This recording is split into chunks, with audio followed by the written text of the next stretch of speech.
Dan Schutzer, and I'd like to introduce you now to the first of what I hope you will find is a very exciting series that I've called Lure of the Sea. It's certainly a topic, I hope and I think, that every one of us who loves cruising will be interested in, because cruising is more than just going to wonderful destinations, having great food, and seeing wonderful shows. It's part of the excitement is also being on the ocean. I have heard many people say sometimes they just would be happy just to do the sea days. So we're going to talk about now the lure of the sea. What makes us think about the sea, the people on the sea, the men of the sea, the women of the sea, the ships, and so forth. And what this first series is going to be is an introduction to all the topics I'm going to cover in more detail in subsequent series. So what is it that makes us attracted to the sea? Perhaps it's because of the motion of the ocean. Or perhaps it's because the sea represents such a large part of the planet Earth we live on. Over 71% of the Earth's surface is water. Or perhaps it's the romance. Being on sea is very romantic. People have thought about that all times. Just think of the movie An Affair to Remember, which the American Film Institute declared the most romantic movie ever filmed. And here, of course, we see it with Cary Grant and Deborah Kerr. But do you remember when it was filmed? Who Deborah Kerr and Cary Grant played? Or what ship they were on and where they were going? Well, it was 1957. Cary Grant played Nicky Ferrante, who was a playboy. Terry McKay was played by Deborah Kerr. And the ship was the SS Constitution, and it was going from Europe to New York. Or, and of course, been many TV series and shows about it as well. One of the most well-known is, of course, The Love Boat. And again, just a bit of trivia. Do you remember what ship, who the captain was, what year it was filmed, or any of those kind of details? Well, just quickly, it was at ABC. It lasted for about 10 years, from 1977 to 1987. It was based upon a TV movie, actually 3 TV movies in sequence were formed. Actually, and the TV movies were actually based upon a book written by an actual real-life cruise director who was known as whose name is Geraldine Saunders. So what that tells you is be good to your cruise director, because you never know when you step off that cruise whether you're going to be the subject of a book and a subsequent movie or TV series. The executive producer was Aaron Spelling. It was set aboard different ships, but most of the time it was aboard the Pacific Princess, and Gavin McRoad played Captain Merrill Stubbing. It could also be that our fascination with the ocean is because it's our origin, where we came from. And one of the most popular theories right now is that the life first started in a hydrothermal vent at the bottom of the ocean. It's believed, most popular theory believes that that was the greatest circumstances for the beginning of life. It could also be that the mystery of the sea. After all, still, over 95% of the underwater world remains explored. But there are some interesting, exciting things we'll talk about. Many of our cruise ships are helping out and helping to map as they traverse the oceans, this undersea world. And of course, there's just wonderful things about it. There's the thrill of the danger, dangerous creatures that you find in the sea. There's the lovable creatures that we run into and see. And of course, there's the beautiful creatures that we see swimming around there, especially in ecological marvels such as the coral reefs. Coral reefs are an amazing type of a thing. Actually, it turns out that over a quarter of the ocean species depends on reefs for food and shelter. And even though the coral reefs are only about 2% of the ocean. And interestingly enough, the coral reefs represent, we worry about them now because of overfishing and pollution and global warming. These coral reefs are threatened. People are working very hard, scientists, on what to do about it. We'll talk a little bit about that. And then, of course, just the history of ships and where they came from and how they developed is a fascinating study just in itself. And as you can imagine, the first ships that were really there developed were actually logs, dug out, canoes that people could go in. Of course, most people, when they started on those kinds of canoes, they tried to venture not too far from shore so they could see the coastline.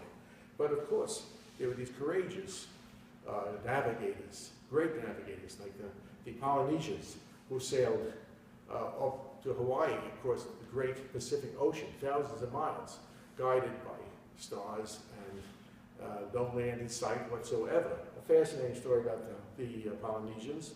Of course, there's others through the years, and they all work with, as the technology of shipping changed. So here we have Venice. We'll talk more about Venice and the kind of ships that they sailed into, which was mostly powered by man-powered oars, to the great wooden ships of England and France and Spain, the sail ships, to the first introduction of iron ships. Now, originally when they had these iron ships, they weren't solid iron like we have today. They were ironclad, a sheath of iron around it. And of course, that makes the ships more durable, especially important in a particular area that drove the development of ships is naval warfare.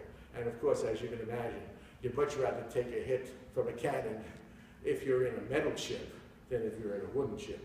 And here, just here is depicted, of course, battle for the Civil War, the first battle between two ironclad ships, the Confederate ship, the CSS Virginia, also known as the Merrimack, fighting against the USS Monitor from the north.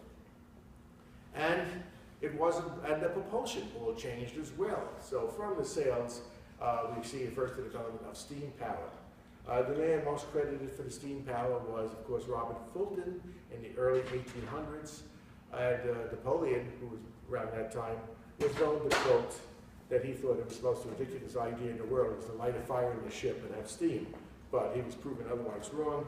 And soon we see paddle boats, steamboats, sailing down the great rivers. And actually, we even have the Savannah, which was the first steam-powered ship to cross the Atlantic. Though it also still had sails, just in case something went wrong.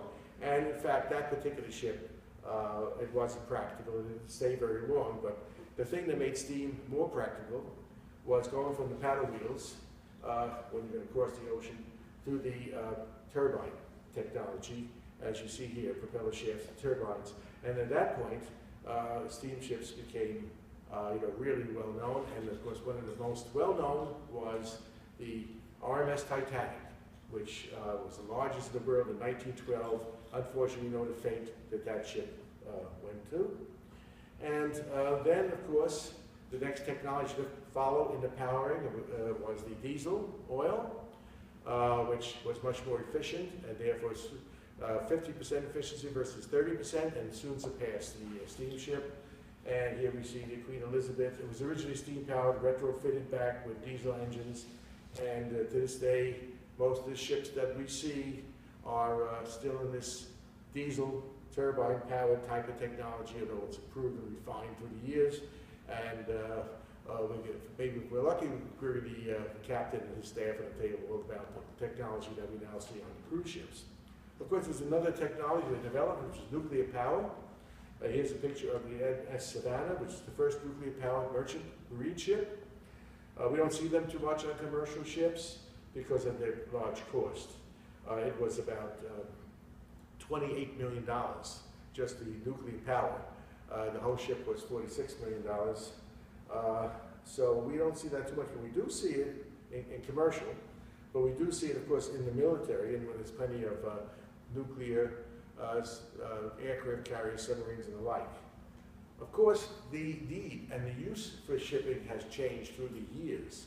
And so we don't see shipping too much as a point of transportation for passengers to get from point A to point B, because the airplane was invented. If I want to get from Europe to New York nowadays, what I'll do is I'll fly an airplane if I want to get there quickly for a meeting or to get back home. However, what has cropped up in its place is the cruise ship, which does take you from point A to point B with a whole lot of fun and frolic. And we're not taking it just because we want to get from Europe to New York, but we want to cruise around and have good times, drinks and food and entertainment and the like, and that's the real reason we're going that way. And of course, there's other great reasons for shipping, the freighters and the container ships, the kind of ships that we see crossing through the Panama Canal. Although the Panama Canal itself, one of the main motivations for it by Teddy Roosevelt was, of course, which he learned when he was Assistant Secretary of the Navy, the importance of power of sea in any kind of a engagement. And the Panama Canal would be a way he could get the great navies of America from the East Coast to the West Coast more rapidly in case of a conflict. And so we have the whole history of the Panama Canal that we can talk about as well. But all of this is the history of shipping. And don't forget submersibles, that technology where you go under the sea, and that can help us explore that 90% of the ocean and the creatures down there that we have not known before.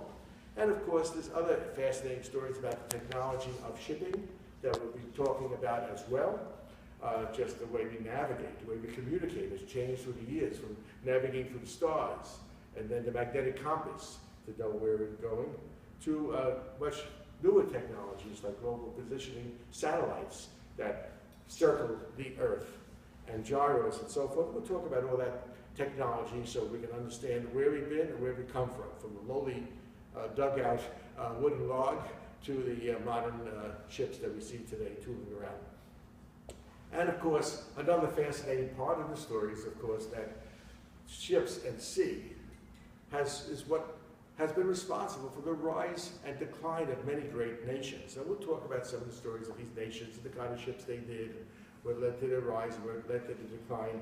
And here, of course, is one of the more fascinating, actually, city-states that rose to power on the back of its great navy, and that's Venice. It rose to power in the 13th and 14th century, and then started to decline in the 15th century. We'll talk all about that, but at its height, Venice, ruled by its Doges,